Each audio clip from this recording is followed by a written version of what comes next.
Bom dia, boa noite, tudo bem com você? Espero que você tenha acordado hoje um dia maravilhoso que o Senhor fez para nós, com muita alegria, com muito prazer no coração, agradecendo esse Deus maravilhoso por essa vida que Ele nos dá, né?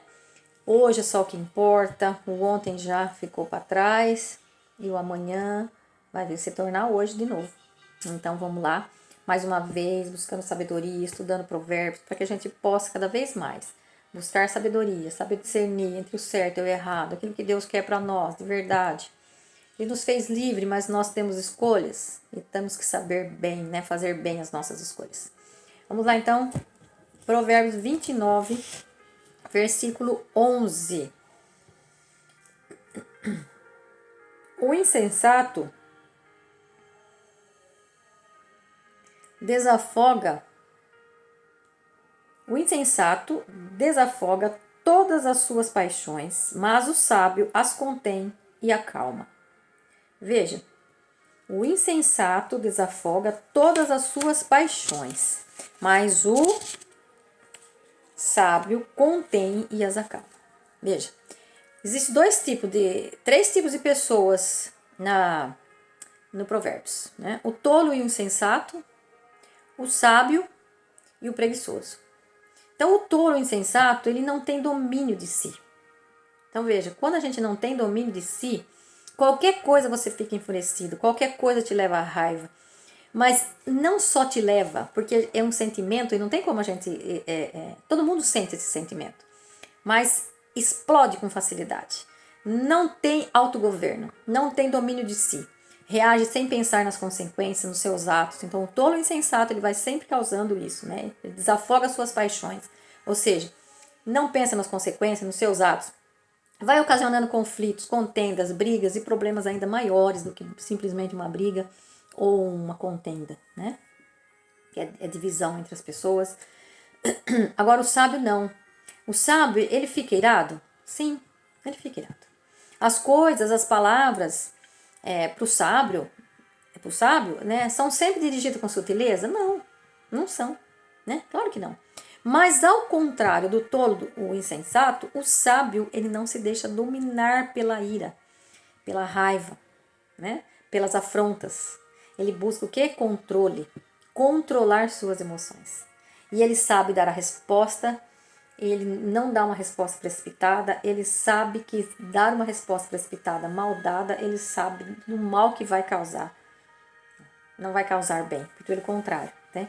Então nós não podemos evitar a raiva, como eu já disse, né? Mas podemos escolher como reagir. E afinal, né? Ter o domínio próprio.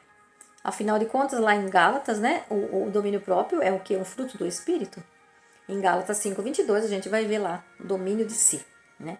Em Efésios 4:26 ele também diz assim, ó, irai-vos, mas não pequeis. Percebe? Ou seja, se você treina o perdão, se você não deixa nada te dominar, você tem autocontrole, tem domínio de si, você vai entender o que as pessoas estão falando, o que as pessoas estão fazendo, é o que? Ela está pondo para fora aquilo que ela sente. Não é você, não é contra você, é contra ela mesma, né? Então, muitas vezes, guardar silêncio, esperar a hora certa para falar, para corrigir, né? Esperar o momento certo pode nos evitar muitas coisas, inclusive o arrependimento, né? De certas coisas que a gente faz. Ai, se eu tivesse pensado 5 segundos, né?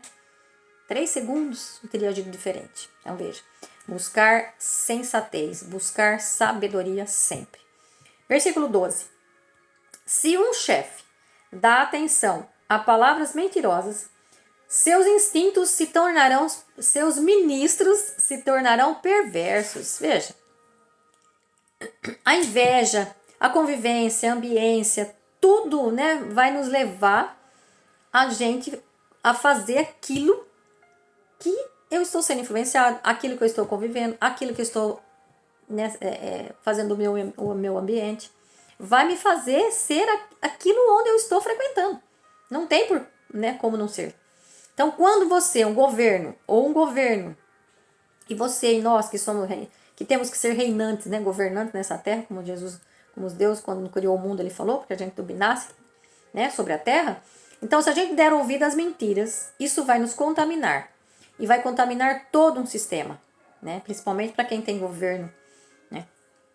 Quando você ouve mentiras e aceita como se fosse verdade, muitas vezes por interesse, né? Ou por ignorar, muitas vezes, a maioria das vezes, é por interesse, né? Então, veja, você abre espaço para quê? Para corrupção, para injustiça e aí os seus subordinados, eles vão seguir o quê? O exemplo.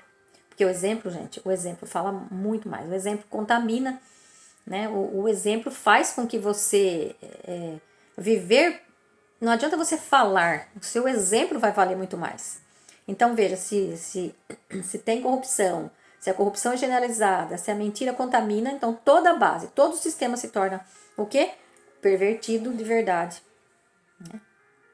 E a verdade daí vai perdendo o seu valor. Né? Então, aí vai acontecendo a perversão, né? As mentiras vai pervertendo, a mentira vai corroendo. Então, se você trabalha num ambiente onde todos mentem, o que você vai fazer automaticamente? Né? Então, e na governança, né, os governantes, um bom líder, ele deve buscar a verdade, ouvir bons conselhos, ter bons conselheiros, né, ter conselheiros sábios e rejeitar o que? A bajulação e a falsidade. Na vida pessoal também vale para todos nós, né? Não tem como ser duas pessoas. Aquilo que nós toleramos em nosso círculo, na nossa convivência, na nossa influência, vai determinar aquilo que é você, né? O nosso ambiente, onde a gente frequenta. Então, onde quer que estejamos, né, busquemos sempre por sabedoria e a verdade. Buscar sabedoria e a verdade. Sejamos sábios, né? Busquemos cada vez mais a verdade para que nós podemos ter domínio de si, nos governar e governar sobre as outras pessoas, mas com sabedoria, com equidade, com integridade. Né? Versículo 13. O pobre e o opressor se encontram, mas é Javé quem dá olhos para os dois. Veja, Deus, ele não faz distinção de pessoas. O pobre e o opressor. A todos ele dá o que? Olhos. O que significa olhos? Dá a vida, dá a visão, dá a vida, dá a consciência e a capacidade de perceber aos dois. Agora, vai da escolha que você vai fazer para a sua vida. Nenhum dos dois é o que Deus reservou para seus filhos. Nem o opressor e nem o pobre. Lembra que a pobreza é resistência? E aquele que oprime ainda é pior do que a pobreza, né? Então Deus criou seus filhos para reinarem, né? Para reinarem hoje e sempre. Eternamente. Nós reinaremos com Jesus. Lá em Apocalipse fala. Né? Então busquemos por sabedoria e vivamos aqui, hoje, o projeto de Deus nas nossas vidas. Né? A luz, ela vem igualmente de Deus para seus filhos. Ela vem igualmente para todos. E aí depende da escolha, né? Daquela escolha que eu vou fazer, daquilo que eu vou escolher para a minha vida. Escolha ser sábio, escolha ser sensato, escolha por sabedoria, para que a gente não seja nem opressor e nem pobre, miserável em espírito, em material, em tudo, né? Pobreza no geral.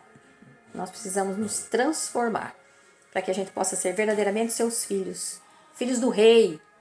Que eu saiba, rei não é nem opressor e nem miserável, pelo menos o nosso rei não é. Né? O nosso Deus é um Deus da justiça, da igualdade, né? E da riqueza. Né? Ele quer que nós sejamos ricos, ricos em todos os sentidos. Versículo 14. Quando o rei faz justiça aos fracos, seu trono se firmará para sempre. Não preciso nem falar, né? É praticamente o oposto daquilo que nós lemos agora há pouco. Esse aqui também, gente, olha, o 14 primeiro. Né? O 14, a gente já leu. 14, quando o rei faz justiça, né? Os fracos, aos fracos, né? Seu trono se firmará para sempre. E o 15, olha que interessante o 15, ó.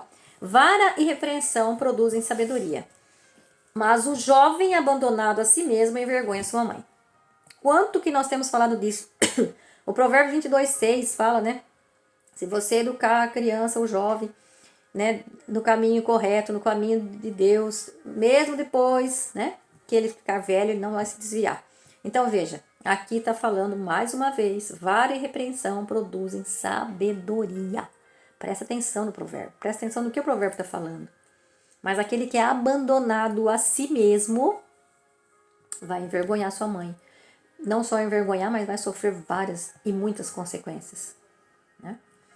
16. Quando os injustos, olha, de novo, governam, os crimes se multiplicam, mas os justos verão a ruína daqueles. Veja, os justos sempre verão a ruína daqueles que fazem as coisas más. Porque a justiça vai, né, vencer. A justiça, no final, ela vai vencer e ela vence sempre. Por mais difícil que seja uma vida que a gente queira levar, né, baseada na lei, na justiça, não é fácil de levar, mas a gente sabe que ela vai vencer.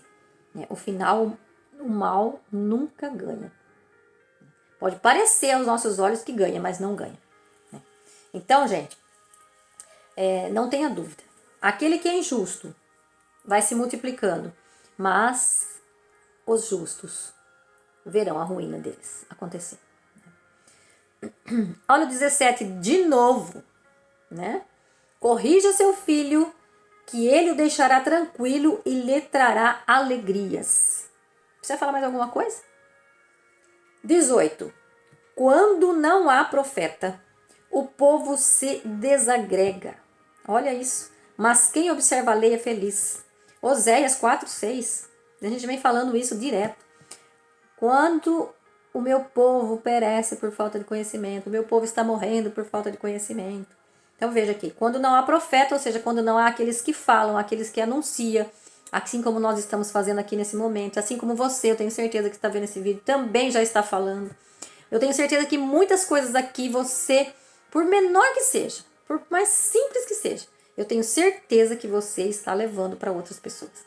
No círculo da sua família, aí na sua casa, na onde você trabalha, eu tenho certeza disso que você está levando. Aliás, deixa aí no comentário alguma coisa sobre isso, né? Que você tem feito, né? Para que a gente possa levar mais e mais entendimento, sabedoria, conhecimento, né? Como diz lá em Oséias 4:6, o meu povo perece por falta de conhecimento. Então nós precisamos levar esse conhecimento para as pessoas. Aprende e passa, gente, aprende e passa. Eis o princípio da sabedoria. Não guardar para si. 19. Olha que interessante. Escravo não se corrige com palavras, porque ele ouve, mas não obedece. E aqui é uma questão muito importante. Se você não é filho, você acaba sendo escravo. Então nós precisamos sair dessa condição de escravo. Porque o escravo, ele não sabe o que o seu senhor faz. Filhos sabem o que o pai faz. Porque filhos têm o quê? Intimidade. E é essa intimidade que Deus quer que nós tenhamos com ele. Filhos têm intimidade com o pai. Os filhos, ser filhos é ser servos no coração. É servir, mas servir como filho. Aquele filho que sabe, que conhece o pai. O filho pródigo voltou porque ele sabia o pai que ele tinha. Ele conhecia na intimidade o pai que ele tinha. Mas quando você é escravo, você não conhece. Você não conhece. Você não tem intimidade. Então, filhos também servem.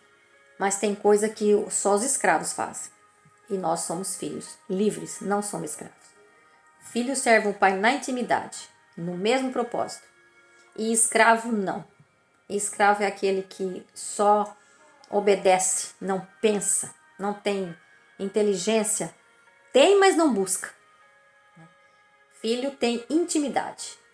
Ele tem conhecimento, ele busca sabedoria. E o escravo não. O escravo ele é dominado. Saia dessa escravidão.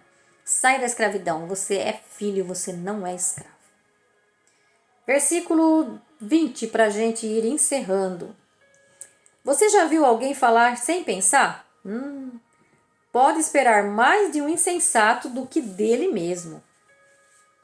Né? Nós já vimos também outros versículos anteriores, outros provérbios anteriores que falam disso, né? Alguém fala sem pensar, né? Depois se arrepende do que falou, então acaba tomando decisões precipitadas, falando muita besteira, né? Cuide-se, né, para que a gente fale a palavra certa nas horas certas. E o 21. Quem mima o escravo, só para a gente terminar agora. 21. Quem mima o escravo desde criança acabará criando um preguiçoso. Esse provérbio, gente, fala da educação e disciplina, né? De servos, de subordinados, mas também pode se entender aqui e aplicar a qualquer relação de autoridade, como pais, com filhos, ou líderes, né, com liderados. Então, no sentido de provérbio, literalmente, era comum as famílias terem o quê? Na época que foi escrito provérbios, na época de Jesus, era comum as pessoas serem criados, né? E que viviam ali, conviviam na casa. E se você deixasse levar eles, né? Se você os deixasse levar sem correção, com permissividade, eles poderiam o quê? Se considerar igual ao filho da casa e poderia gerar, por exemplo, desrespeito, né? Na prática hoje, por exemplo, relacionado com a educação sem limites, né? Com uma educação, ou seja, sem educação, né? Seja no lar, seja na escola, no trabalho. A falta de firmeza pode gerar rebeldia. Pessoas que são poupadas nos seus atos e das suas consequências, né? Dos seus erros, dos seus atos, ele tende a se achar no direito de exigir privilégios sem responsabilidade. Por isso o provérbio fala muito da correção e da disciplina. Temos que tomar muito cuidado, porque as pessoas quando fazem alguma coisa errada, principalmente a criança, nós temos que dar o que? Disciplina. Ela tem que ter consciência dos atos, das atitudes dela já desde pequenininha. Senão depois ela vai crescendo, né? E aí fica muito mais difícil você educar. Não está falando que não devemos amar, mas é um alerta contra a criança sem correção e sem disciplina. Então aqui não é que a gente não deve amar, a gente deve amar sim, porque quem ama corrige. O amor ensina, o amor põe limites. Deus nos ama e nos quer bem. Mas para seguir a Deus eu tenho que buscar sabedoria cada vez mais e colocar disciplina, porque se eu também não tiver disciplina, eu me afasto de Deus. Com certeza. Se eu não cultivar a presença do Senhor perto de mim, cada vez mais eu vou me afastando, e o que vai acontecendo com a gente? A gente só vai fazendo coisas erradas. Quanto mais eu me afasto da sabedoria divina, mais coisas erradas eu faço. Quanto mais você afasta a criança da educação, né? Quanto mais você mima um escravo, né? Mais, né? Você acabará o quê? Criando um preguiçoso, acabará criando uma pessoa sem responsabilidade e achando que tem todos os seus direitos. Nós vivemos uma sociedade em que as pessoas só querem ter direitos e não querem ter as obrigações, as disciplinas. Nós precisamos reverter isso. Nós precisamos ter consciência daquilo que eu devo fazer, daquilo que eu tenho por obrigação de fazer. Tenho os direitos sim, mas também tenho as obrigações. E o meu direito, né, termina quando começa o do outro, e a gente tem que ter essa consciência e saber que Deus ama a todos e como Ele ama, Ele nos corrige. E por isso que está aqui a Bíblia, para nos corrigir, para nos colocar dentro do prumo, né? Para nos colocar na direção, no caminho correto. E eu desejo a você que você tenha um bom dia hoje, um bom domingo, tudo de bom para você. Deus abençoe sua casa, seu lar, sua família. E conserve sempre a Bíblia, que é o nosso manual de instrução, dentro da sua casa, mas não fechada, aberta para que você possa ler e refletir com a família e com todos os seus conhecidos e o seu mais próximo. Beijo no coração, fica com Deus.